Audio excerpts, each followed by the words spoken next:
The past week or two, depending on when I actually get this video out, has been the biggest week for Dragon Age news in a long time, and I have finally found some spare time to make a video about it. If you're someone that watches my channel for my cyberpunk deep dives, the next one is in the works, just know this video might not be for you. Now, if you're concerned about spoilers, I'll be keeping the actual plot reveal spoilers to the end when I go over the revealed gameplay and the Game Informer article. There will be a warning before I start in on that. We've been treated to a true deluge of information that I honestly had a hard time keeping up with. First of all, the fourth game of the Dragon Age franchise has had a title change. No longer Dragon Age Dreadwolf, now Dragon Age The Veilguard. Personally, I'm alright with this change. I wasn't particularly attached to Dreadwolf anyway. I do keep stumbling on the though, so I'm probably just going to call it Veilguard. It's a title that focuses on our group of companions and our team's goal rather than the antagonist. The egg will still be a very important part of the story, to be sure.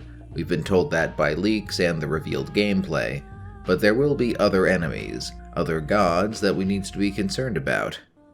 More on that later. Our goal, evidently, will be in preventing the destruction of the Veil, the magical barrier that separates the physical world from the dream world of the Fade, the collapse of which would be catastrophic. Tell me in the comments what you think about the new branding, but we aren't really here to talk about the title. BioWare has opened the floodgates, and we are here to talk about all of it. We'll start with the companion reveal trailer shown at the Xbox event. I know people had some strong reactions to this one at the time, but hold on that. And 3 seconds in, I need to point out, this is a harbor in Minrathous, which seems to be the main setting for this trailer. We've seen pictures of this before, with night images of that same floating structure. Presumably, this is the location of that bar or tavern that Varric and Harding have gotten into a fight in.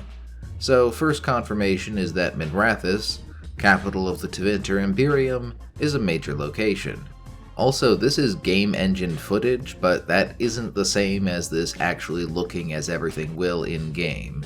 You'll see the actual gameplay later in this video. Varric, our old companion, is looking pretty run down. If the Missing comic is to be believed, these two just failed to catch up with the Dreadwolf not too long ago, so that might be why. He will not be one of our new companions, but will play an important role. He's discussing the need to recruit new allies with our first new companion, Scout Lace Harding. In Dragon Age Inquisition, Harding was a minor but fan-favorite character that essentially introduced new locations to the Inquisitor. She's been on the shortlist for characters likely to become companions in the next game for years now, especially since her appearance in The Missing, so her appearance is probably the least surprising. What is surprising is what the accompanying press release for this trailer had to say, which is that Harding has some unexpected magical power, which she definitely did not have in Inquisition. Lace Harding is a dwarf, and dwarves in Dragon Age have only a weak connection to the Fade, if any, and thus cannot use magic, or even have dreams under normal circumstances. But we do know of at least one dwarf who was able to use magic-like abilities, Volta. She was a dwarf character from the Inquisition DLC The Descent, who exhibited magic-like abilities after forging a connection with an ancient and mysterious being called a Titan, which the dwarves appear to have some ancient bond with. So this could be that, or something else. There's a lot of strange stuff going on in Thedas right now. I wasn't expecting The Descent to be the first thing to talk about in this trailer, but here we are. Also note that piece of art I put up. Each of the companions has a piece of art reminiscent of the tarot cards from Inquisition. Harding suggests they need to find someone that can be their eyes and ears in the shadows. We're then introduced to Neve Gallus, a mage. She first appeared in the Tevinter Nights short story collection in The Streets of Minrathous, where she was introduced as a private investigator by trade. She investigated a young man's ties to the Venatori cult and foiled a plot to unleash a powerful demon sealed beneath the city. She later appeared in The Missing comic, where she helped Varric and Harding with their search for Solus. There she was also revealed to be associated with a group called the Shadow Dragons, which has been seeking to help Tevinter slaves escape and build new lives. These companions are all supposed to be associated with factions that will play into the plot, so this is presumably her connection. Next we have someone that can bring a little darkness to the daylight, as Varric puts it, Lucanus de la Morte. He's a member of the Antivan Crow assassin organization, one of the best. He was also introduced in Tevinter Nights as an assassin sent to Tevinter to take out a Venatori blood mage in The Wigmaker Job with his cousin Ilario. Notably, he's the grandson of the first Talon of the Crows, Caterina de la Morte, who considers him a favorite successor. Lucanus himself is apparently less enthused about that idea. According to a short story released on the official site, The Wake, Lucanus is also believed to be dead, with his cousin and other crows mourning him. I don't know if he was lost on a mission or faked his death, but he's our connection to the crows, and we know the city of Treviso in Antiva is a prominent location. Honestly, I didn't like this guy when I read his debut story. I thought he came across as a bit edgy, yet flat, but that was a while ago. Maybe he'll surprise me. Next up, we see a scene of what looks like elven ruins and meet Belara Lutara, an elven mage, and yes, she is confirmed to be a mage. She is a Veil Jumper, which is a very newly formed group of mostly but not exclusively Dalish elves that have come together to investigate and manage peculiar magical happenings in the Arlathan Forest, having apparently come to use new magics and possibly ancient elven equipment because of this. This is the first time we've seen Belara, but Varric and Harding ran into the Veil Jumpers in the Missing comic, and we've seen another of their members called Strife in past short story releases. They may or may not have some connection to another mysterious group called the Executors. This pretty much confirms the Arlathan Forest, and probably the Fade for that matter, as locations we'll visit. Next, we have someone that can dig up buried secrets, a necromancer called Emmerich Volkaren. This is a bit of an odd one because he initially appeared in a short story from Tevinter Nights called Down Among the Dead Men, but he was an extremely small part of that story. He appeared more prominently in a short story posted online, The Flame Eternal, which takes place 30 years before the presumed start of Veilguard. In that story, he was a very inquisitive young necromancer eager to help a spirit fulfill the last desire of the body it had possessed, to be entombed with the one he loved. All we really know about him beyond that is that, like most mages of Navarra, he is a member of the Mortalitasi, an order of mages peculiar among most of Thedas for their common practice of necromancy and the role they play in Navarra's unusual treatment of the dead. Most of Thedas burns the dead. Navarrans bury them in elaborate crypts and seems to actively encourage spiritual possession of the remains. The way necromancy works in Thedas is that they can't actually summon back the souls of the dead, but they can bring inhuman spirits to possess the bodies of the dead, and sometimes mimic the personalities, desires, and memories of the person. Emmerich is a member of the Mourn Watch, an elite group among the Mortalitasi tasked with safeguarding the Grand Necropolis in Navarra City. So this suggests whatever is going wrong with the Veil is having some effect on the necropolis. That makes sense since the Grand Necropolis is apparently a highly magical structure with a shifting layout. Emmerich also brings with him a skeleton he keeps as a manservant called Manfred, whom he has taught to serve him tea. Next we have our Grey Warden, which no Dragon Age lineup is complete without, even if some of them are fake or not members in good standing. This means the Darkspawn and the Deep Roads are almost certainly going to show up to some degree, which we actually see. The Grey Warden headquarters, Weishaupt Fortress, is already confirmed to be a location, and there are Red Lyrium-infected Darkspawn in the trailer. Davrin is a warrior, judging by his kit, and a Dalish elf by background, judging by his facial tattoos. He's new. I don't have any background on him beyond the press release saying he's charming and has a reputation as a monster hunter. Frankly, the more interesting thing about this sequence is the griffin baby.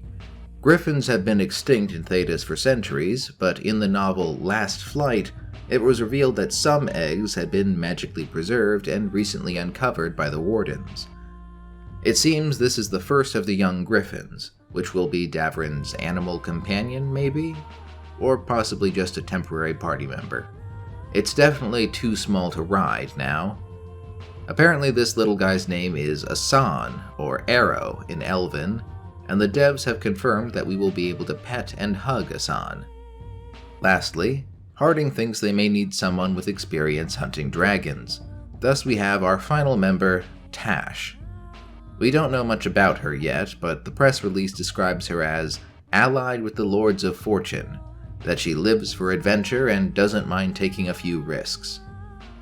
I'm going to go out on a limb and say she probably isn't part of the Qun. Her kind are usually either part of the zealots of the Qunari religion, rebels against the institution of the Qun, or a small number born outside of it descending from those heretics. She doesn't strike me as the disciplined Qunari zealot type, but who knows, neither did the Iron Bull. Tash seems to be our link primarily to the Lords of Fortune. The Lords of Fortune are a famous guild of treasure hunters, explorers, and, frankly, thieves, based out of Ravain, at least one coastal region of which is a confirmed location. Varric insists that this group needs a leader, to which they look to the robed fellow handily defeating a whole squad of attackers. This is the representation of our protagonist. I'll go out on another limb and say Varric isn't going to recruit us based solely on our performance in a bar fight. This is just for effect in the trailer. Our player character will be going by Rook, and it's been confirmed that we will be able to play as human, elf, dwarf, or Qunari. There will be a very detailed character creator, including not just facial but also body type customization. We will have some choice of background, but I'll get to this later. We then get a brief team-up battle sequence, the most interesting part of which is this shot of Balara using a very magical-looking bow, presumably taken from an elven ruin. This looks like it actually magically folds out of her bracelet that she's wearing in other shots. I think this is a bit of a Bianca situation, by which I mean that's probably a unique weapon only she can use and we can't unequip. There's also this figure with purple wings in the background. I honestly have no idea what that is. It could be an enemy or some spell effect or something. The last shot shows us a dragon against a very ominous sky, which arguably indicates the apocalyptic nature of the threat, but I'm just about done with this trailer. I will say to anyone wondering that all of these companions will be available as romances to both male and female player characters. The developers have said the companion quests received a lot of focus and should be more integrated into the main plot. Some companions might also pair off with each other if you don't choose to romance either of them. There will be a meter in the companion screen indicating the status of your character relationship, with skill points unlocked as you build that relationship. Now, a lot of people seemed very put off, understandably I think, with the tone of this trailer. It is very bright and upbeat in a way that suggests to people a very low-stakes and even Marvel-esque tone to the proceedings. I think people lost sight of the fact that this was supposed to be a quick, fun introduction to the cast of characters we'll be adventuring with, because this was the first trailer we'd gotten in a very long time. So I don't think they should have led with this trailer, but the subsequent reveals seem to have assuaged a lot of people's concerns. Now, in the week after this trailer dropped, the developers started releasing information through all sorts of sources. The official Dragon Age account on YouTube was answering questions in chat, the developers gave interviews and answered questions on X, they did a Q&A on their official Discord, media outlets and content creators with behind-the-scenes access released their impressions of the game's first hour, and more. Game Informer released a 12-page cover story. Again, I honestly had trouble keeping up with it all, and I suspect most of you just want to know what the game is like, so instead of going over every source, I'm just going to go over everything we learned divided by subject, except for the stuff that I've already mentioned. If I miss anything, please comment to let me and other viewers know. We'll do the game's approach to storytelling, character creation, gameplay systems, then we'll wrap things up with a look at the released 20 minutes of gameplay from the first hour of the game, plus what the Game Informer article says happened after.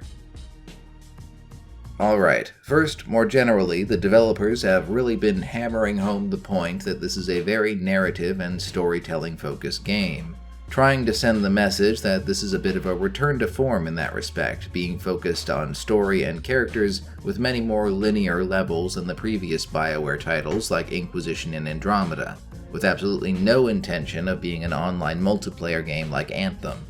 In fact, the developers have made a point to say they want the game to be completely offline, with no microtransactions, no battle passes, or anything like that. As to the story itself, speaking in generalities, regret will apparently be a major theme. Each quest has been designed to show you some perspective on the world. They want to avoid the 50 shard collection type quests that received so many complaints in Inquisition. It sounds like they want each side quest to be substantial and handcrafted, so more Witcher 3 side quests and less Inquisition side content on that front, I hope.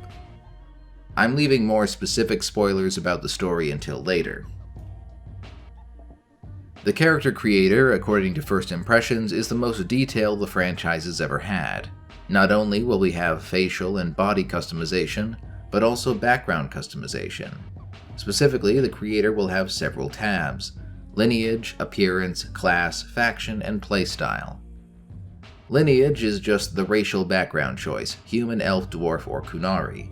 The developers have suggested we'll have some sort of opportunity to flesh out our exact origin a bit more than that, but won't say what that means yet. Appearance is the character creator itself, which again will include both facial and body sliders.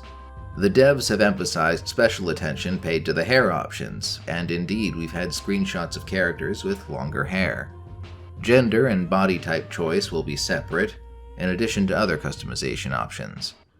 We will be able to choose our character's first name, with the last name being determined by our faction and lineage. We probably won't hear our character referred to as either of those things much though.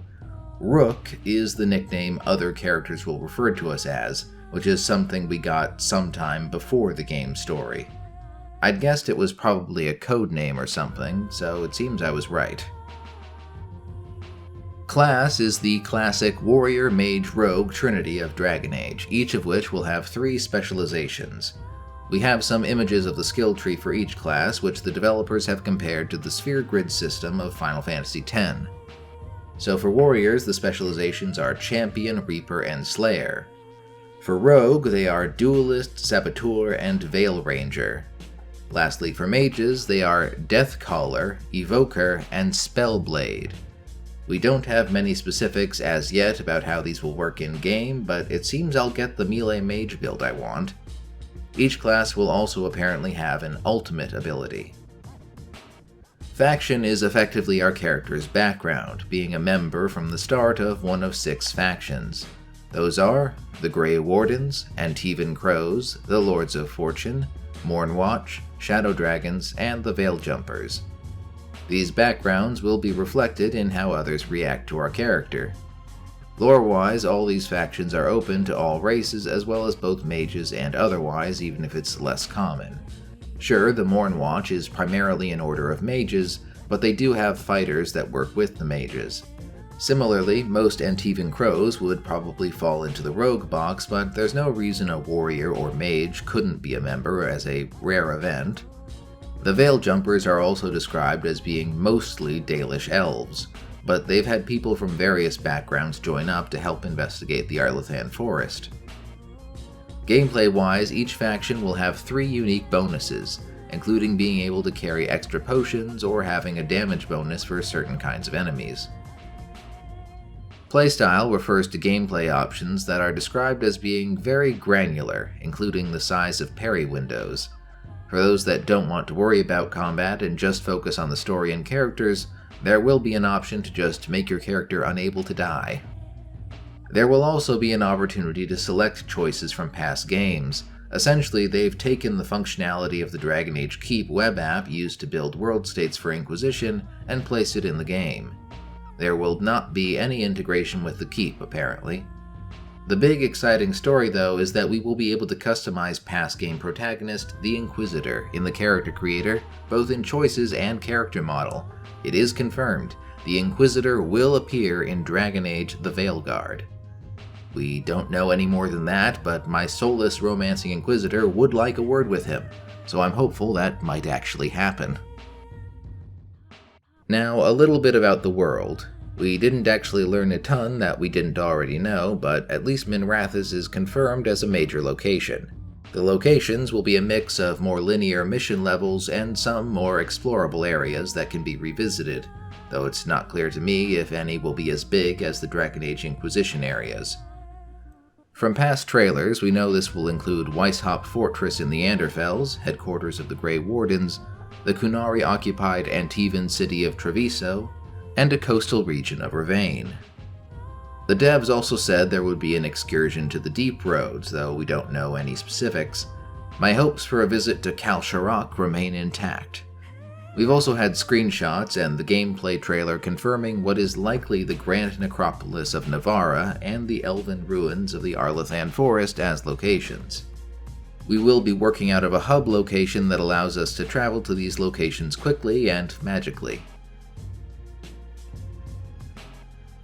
Now, onto the gameplay systems. This is possibly the area most people will feel concerned about. We'll get the painful revelations out first. The old leaks turned out to be right. The game seems to lean harder into the action side of action RPG than ever before, including active dodge and parry systems as well as aiming.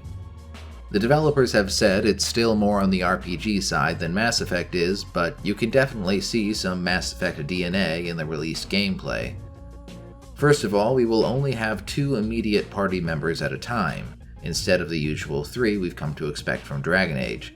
We can't control these companions directly, but we can tell them to use specific abilities through the wheel menu.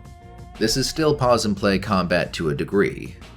In addition, healing abilities or spells will make a comeback after being left out of Inquisition, though it also seems that combat will end if your character goes down unless the companions have spec to be able to revive you.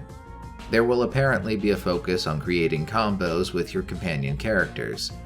We will also only have 3 abilities to choose from at a time, which are apparently locked in for the duration of a mission in addition to the ultimate ability. Now, as someone planning a mage character, I found this concerning, but the developers have offered some clarity. Answering a question about mages, the developers specified that certain abilities and spells, or what would have been abilities in past games, will be assigned to other inputs on the controller. These effectively sound like other abilities we will have access to in every mission, but we can't assign them. The elemental effect of these abilities may depend on the element of the mage's weapon. PC players should also have hotkeys, but we don't know any details yet. Effectively, it seems we will still have access to a versatile kit even if we can't pick everything. That's the hope anyway. I'll hazard a guess that we might be able to modify these abilities by picking options in the skill tree. We'll have to wait for more to get a clear idea.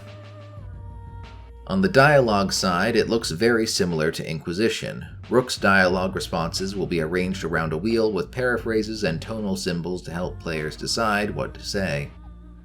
Crafting will also make a return, though it will apparently be working differently from Inquisition. There will also be transmog, so you can change how your character's equipment looks without messing with the stats. Alright, I think that's all the general information we've learned so far, but it's time to enter significant spoiler territory. I'll be going through the 20 minutes of released gameplay and then what the Game Informer article revealed happens immediately after that section, so consider this your spoiler warning. In fact, if you really want to avoid spoilers entirely, you might want to consider going dark on this until the fall release window. The segment opens in Minrathous as Rook and Varric head out into a storm in search of Neve Gallus, who is supposed to have a lead on Solus, aka the Dread Wolf. Judging by the dialogue, they are recently acquainted, and at least some part of that bar fight scenario from the earlier trailer is true. Varric is also determined to try talking Solus down. I wonder if that's something that might change depending on what choice we make in Trespasser, but Varric might want to try even if the Inquisitor decided to kill him. It also seems like Minrathous has an Orwellian magical police state thing going on. I have to talk him down.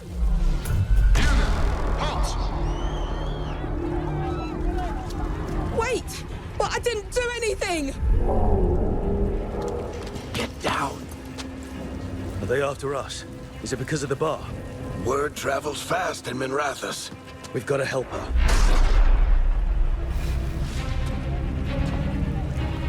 We don't have time to get arrested, especially...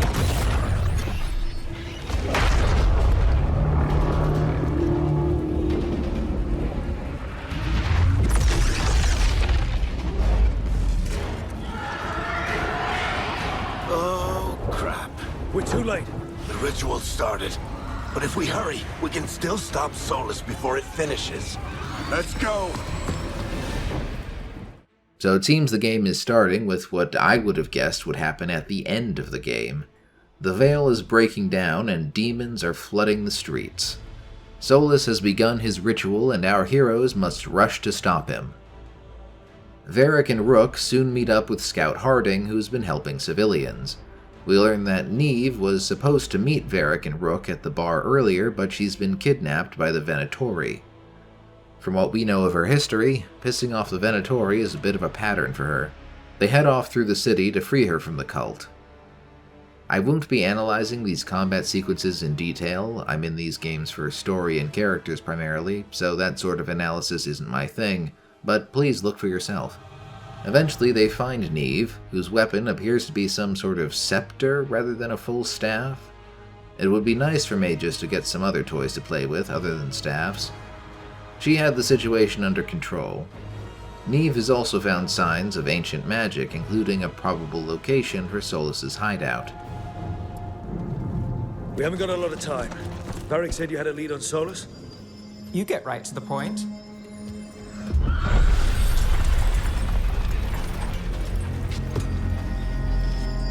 I haven't seen Solus in person, but I did find hints of old magic, similar to what you get in elven ruins. I traced it to a building beneath Our Lady of Victory. That's where your man is hiding. Then let's go. Before this ritual he's doing gets any worse. Worse, this ritual's already drawing more power than I'd expect from a dozen mages. You told me he was working alone. I also told you he was an ancient elven god. An elven god. Well, whatever he is, he's causing trouble in my city. Let's go. All citizens in the Canal District must remain in their homes. Some things are cut out of this gameplay for spoiler reasons, but they eventually find Solus's hideout and travel through an alluvion, emerging in the Arlathan forest. I'm very curious what we could see in Solus's Tevinter workshop that the developers considered too spoilery to include, but I don't know enough to speculate. They find the ritual in progress. Demons make their appearance. I've seen some developer comments that the thinking behind these redesigns was that since demons embody emotions and mental states, it would be interesting to show some of them as basically disembodied nervous systems. I'm of mixed feelings on the redesign. I liked the old designs, and it makes some, like the Pride Demon, look weaker. Let me know what you think. There's another skip in the gameplay, though I think this one is just to get to the climax within a 20-minute time frame.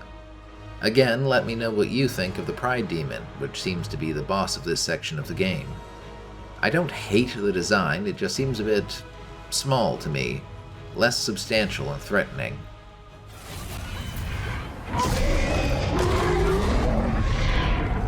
Everyone all right? Good enough. Let's get to Solus. With the path to Solus clear, Varric decides to do his best to talk Solus out of tearing down the Veil. Rook and the others just have to hold off the demons for him. I just want to say here, does it seem to anyone else the characters' faces, or Varric's in particular, looks really waxy? I don't think the style's necessarily bad, but it stands out to me. All right, I'll take it from here. Are you sure? Positive. You three just keep the demons off me while I talk to him. Varric, Solus isn't gonna stop just because an old friend asks nicely. Solus needs someone to sell him another option, to help him justify changing his mind.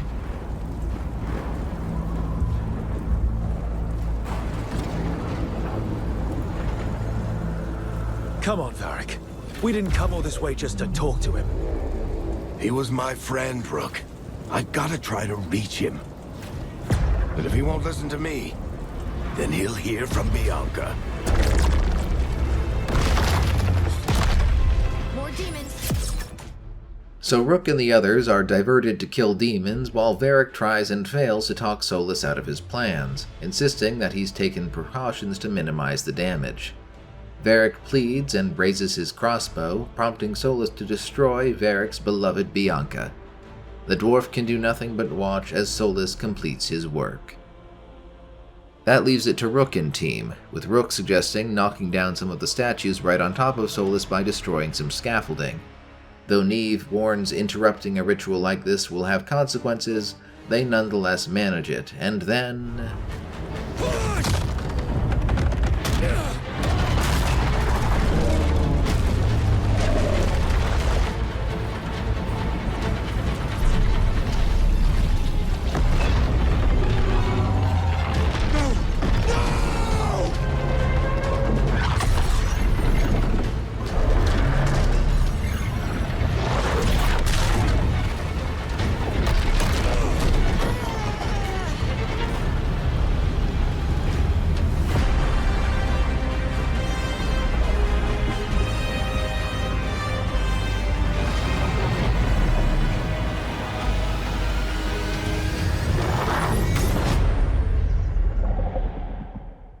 So, knocking down the statue disrupts the ritual, resulting in two figures rising out of the Fade, which evidently Solus is not happy to see. It seems we might have succeeded in making the situation worse. I'd speculate on who these two are, but the Game Informer article just spelled it out. These are two of the elven gods Solus was apparently planning to trap again, now seemingly unleashed by our meddling. Gillenane and Elgernan. Gillenane is the mother of monsters of the elven gods, responsible for creating various creatures from the benign Hala to the guardian Vartarel, and apparently sea monsters. I've expected her involvement for a long time, as it was hinted at in Tevinter Nights and in the concept art of sea monsters, so prepare for some weird and strange creatures. I was not expecting Elgernan. He's effectively known as the first and chief of the elven gods, according to legend, a god of the sun and vengeance. I have no idea what he has planned, but it's bound to be terrifying. Now here's what the Game Informer article says happened next. In the events following this scene, Rook loses consciousness and finds themselves in the Fade as a dream.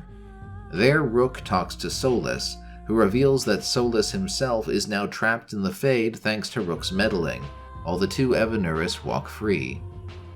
Furthermore, Rook's blood got mixed in with the ritual somehow, and now they are somehow tied to the Fade in a special way. The implications are a bit unclear. Since Solus is trapped, it's now up to us to defeat the freed Evanuris. The jumping off point for our adventure is set. When Rook awakes from the Fade dream with Solus, they find themselves, along with Harding and Neve, in a Fade pocket dimension of sorts, sort of like the library in Trespasser. This one takes the form of a tower amongst a landscape of floating islands called the Lighthouse. This was Solus's hideout, and now it's ours. Apparently, we will be able to customize this space to a degree, and since it's in the Fade, it should reflect the current state of the world, to a degree. The team isn't really prepared to settle in yet, though. Their first priority is getting back to the ritual site in the Arlathan forest. The Alluvion doesn't quite work though, and they end up in another part of the forest. According to the developers, this is the part of the game that starts our character's arc growing into the role of a leader. In the Arlathan forest, Rook, Harding, and Neve quickly come across warped landscapes and enchanted elven statue guardians called Sentinels. They also meet two characters called Strife and Irilin, members of the Veil Jumpers faction. These two actually showed up first in short stories Into Winter Nights and then in the Missing comic. They're looking for a compatriot of theirs, Ballara. The party eventually finds Ballara further in after passing into something called a Veil Bubble, which is apparently a magically warped area that they can't leave without finding whatever artifact is powering the bubble. Along the way, they encounter not just more demonically possessed sentinels, but Darkspawn and the Blight. To make their way through, Ballara has to use her unique non-combat skill, Tinker, which allows her to mess with certain magical artifacts. Each companion will have such a skill, apparently, some of which Rook will apparently be able to learn much later in the game. After ascending to a floating fortress, the party is confronted with an ogre boss and acquires an artifact called Nadas Derthalen, meaning the inevitability of knowledge. Removing the artifact causes the veil bubble to collapse and a spirit of knowledge manifests from it, but it just as quickly disappears as the crystal powering the artifact breaks. Ballara says she can fix it, but that's where the demo the author of the article got to see ended. It sounds like that artifact is going to end up being important for us learning more secrets about the elves. I suspect also that we'll have several more dream conversations with Solus. I wonder if he'll get free and play a more active role in the later game, but we'll have to wait and see. I have absolutely no idea how the Inquisitor will factor in all this, and there's curiously no mention of Varric after the ritual, which disturbs me. There are supposed to be more reveals starting in July, leading up to the game's release window in the fall. That's pretty much all I have to talk about. Again, if I missed something, please let me know in the comments, and if this has inspired any theories or speculation, I'd love to read that too. I hope you have a good day, and subscribe if you want more of my content. See you around.